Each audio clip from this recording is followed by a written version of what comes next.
दुनिया के सबसे पहले comedy king Charlie Chaplin silent era के सबसे बड़े हीरो थे। फिल्म इंडस्ट्री के बहुत से लोग आज भी उन्हें अपना आदर्श मानते हैं। मरने के बाद भी लोगों के दिलों में जिंदा हैं।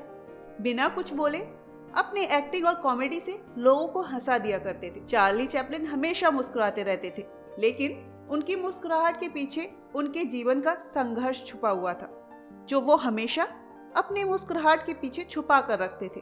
वो गरीबी और बदहाली की भट्टी में जलकर एक बेहतरीन सोना बनकर उभरे थे, जिसकी चमक ऐसी थी जिससे करोड़ों लोगों को हंसने पर मजबूर कर दिया था। चार्ली चैपलिन का जन्म 16 अप्रैल 1979 को लंदन में हुआ था और उनके माता पिता स्टेज शोज करके लोगों को एंटरटेन किया करते थे। चार्ली के जन्म के कुछ समय बाद उनके पिता किसी वजह से परिवार को छोड़कर चले गए थे। इसकी वजह से उनके परिवार को आर्थिक तंगी का शिकार होना पड़ा था। कभी कभी तो उनके परिवार को पेट भर के खाना खाने को भी नहीं मिल पाता था। इसी वजह से उनकी माँ बहुत ज्यादा परेशान रहती थी। जब चार्ली 6 साल के थे तो उनकी माँ की शो के दौरान आवाज चली गई थी। शो देखने आए हुए लोगों ने शोर करना शुरू कर दिया था। इस वजह से चार्ली को स्टेज पर जाना पड़ा। क्योंकि चार्ली अक्सर अपनी माँ की एक्टिंग किया करती थी, इसलिए मैनेजर ने सोचा चार्ली लोगों को शांत करवा सकता है, और इसके बाद ही चार्ली ने अपनी माँ की जगह ले ली। यहाँ से पहली बार चार्ली के स्टेज शो की शुरुआत हुई। इसके कुछ समय बाद चार्ली की माँ दिमागी तौर पर बीमार हो गई, जिसकी वजह से उन्हें पागल खाने भेजना पड़ा था। चार्ली के ऊपर गरीबी ने जैसे मानो बाहें पसार ली हो।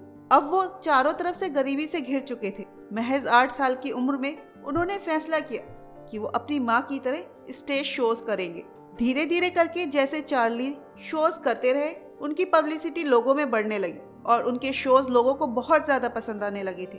चार्ली लोगों के चेहरे की मुस्कुराहट की वजह बन चुके थे। वो इतने ज्यादा टैलेंटेड थे, वो सिर्फ स्टेज शो तक सीमित नहीं रहना चाहते थे। धीरे धीरे फिर वो फिल्मी दुनिया में आ गए।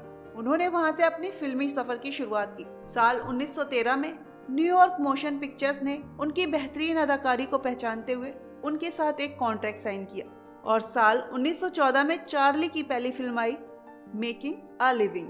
इसके बाद चार्ली को फिल्मी दुनिया में उनकी दमदार एक्टिंग के लिए भी जाना जाने लगा था, और इसके बाद उन्हें आगे भी बहुत सारी फिल्मों के ऑफर हुए थे। इसके बाद चार्ली का जीवन बिल्कुल ही बदल गया था। वो हमेशा ऊंचाइयों की बुलंदियों को छूने लगे और वो इसके बाद दुनिया के सबसे लोकप्रिय इंसानों में से एक हो गए। उन्होंने खुद को सिर्फ यहीं तक सीमित नहीं रखा। इसके बाद चार्ली ने डायरेक्शन में अपनी किस्मत आजमाई। साल 1914 में उन्होंने अपना पहला डायरेक्टिंग डेब्यू किया बतौर डायरेक्टर। उनकी पहली फिल्म थी कॉट इन द रेन, जो लोगों को बेहद पसंद आई।